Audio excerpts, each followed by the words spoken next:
Look, let's turn our attention to Joe Biden because all eyes are on the president at the NATO summit, and we'll get into what he's had to say about Ukraine in a moment. But let's just play one of the most awkward moments I've ever seen between two leaders. But this is between Joe Biden and UK's new Prime Minister, Keir Starmer.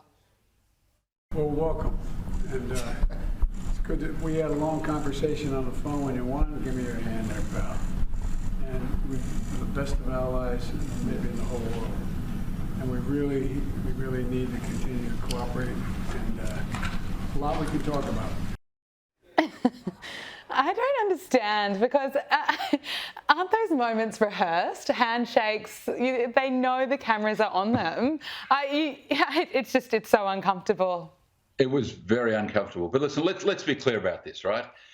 Joe Biden is not running for the presidency.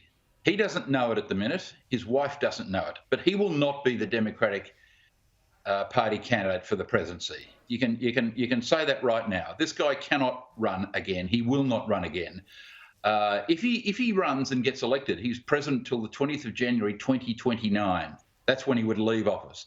Early 2029, which is preposterous in anyone's language. This guy's not running, okay? He doesn't know it yet, but I'm telling him from Melbourne, Australia, he will have to withdraw. The terrible stain on the Democratic Party is that it looks like it's going to take an actor from Hollywood, who everyone hates, not necessarily Clooney, but they hate actors in Hollywood. Yeah. It's going to take a Hollywood actor to say to the Democratic Party, for goodness sake, wake up. You can't have this old man running for president. You can't put two words together. And as we know, Clooney was at that fundraiser recently. He wrote about that in his article.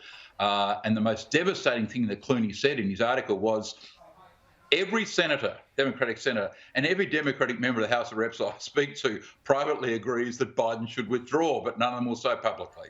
So, look, no, this guy's not running, okay? He's withdrawing at or before the Democratic convention on August 19, and Kamala Harris will be the Democratic nominee, Gab.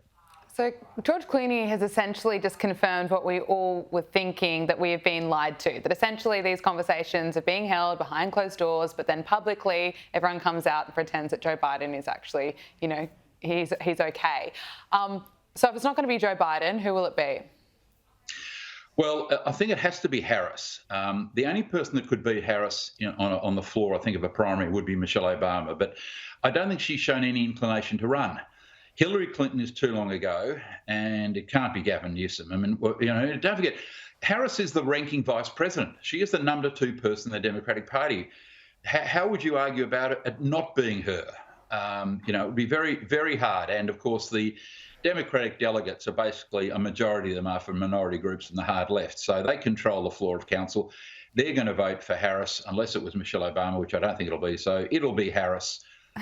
She'll be beaten by Trump. So what's worse, Kamala Harris or Joe Biden? Well, I think Biden's worse because everyone knows that he's not up to the job. I mean, when I say everybody, it took America till last Friday week to realise this guy's not up to the job. I mean, if you've been watching Fox News in America or Sky News in Australia, you would have known 3 or 4 years ago that Sean Hannity's been running this stuff for years. You would know that Biden was not up to the job, right? It took until that debate last Friday week for the majority of the American public to be told this guy is not the full quid, because they have been lied to by the hard left press. So the other point about this is, if they didn't know Joe Biden was a brick short of a full load, what do people in America know about Kamala Harris? I would suspect most people in America, if you watch Fox News in America, you know that she's hopeless and a DEI pick. But if you didn't watch Fox in America or Sky in Australia, would you know that Harris was totally unqualified? I would suspect that most Americans have got no idea, not much about Kamala Harris. And, of course, if he resigns the presidency, which he should do, and let her become the president and go to the election as the president, basically she starts again with a blank sheet of paper. The American public for the first time will say, oh, we've got a new president or a new candidate. What's she like? Most of them won't know much about it. If they didn't know Biden was non-compass, why would they know that she was hopeless unless they've been watching Fox News?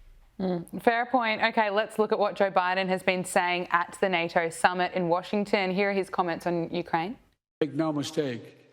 Ukraine can and will stop Putin. Is he right? Ukraine can and will stop Putin?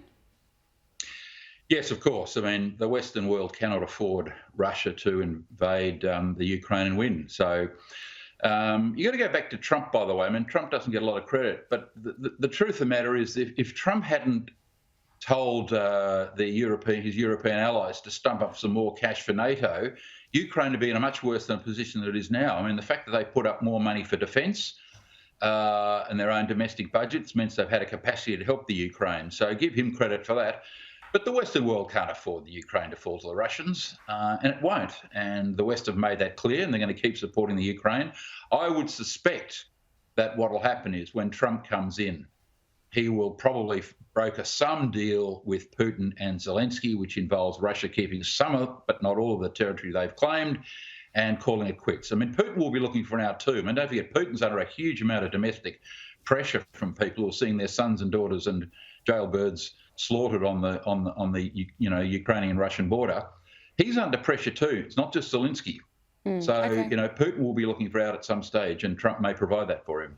Finally, Michael Kroger, let's look at what's happening in France. Riots erupted in Paris after France's left defeated the right in an unexpected election victory.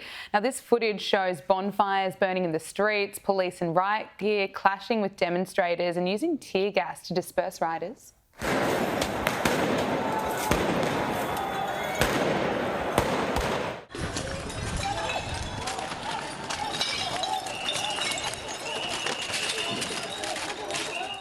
They're confronting scenes. Can I get your reaction to the election result and also what's playing out on the streets of Paris? Well, it's typical of the left. They take to the streets to complain about anything, particularly in France. And I think a lot of these left-wing demonstrators, these hard left extremists, have lost their social license to demonstrate years ago. I mean, you look at the violence, you look at the setting fire to cars and buildings, etc., throwing rocks at the police, etc. That's not part of legitimate protest in a Western democracy, but the left use demonstrations worldwide to intimidate people, and they are intimidated by left-wing demonstrations. So that's what the left are doing. What happened in the election result? They have a similar voting system to that in Britain, which is effectively a first-past-the-post system, and in about 220 constituency, the centre and the left candidates agreed on having one candidate against the National Rally, and in the end they ended up with a majority, unlike what happened in Britain, where, of course, Nigel Farage's party wouldn't stand down as they did in 2019, contested against the Conservatives, split the right-wing vote, and cost the Conservatives 70 or 80 seats, and Labor won easily. So that's basically what happened in France. Let's see what happens. I would think Le Pen will only get stronger, because I think the new government in France is going to be a disaster. They pick a new Prime Minister Thursday week. Let's see what happens then. Okay, Michael Kroger, thank you so much for joining us on Power Hour. Thanks, Gab.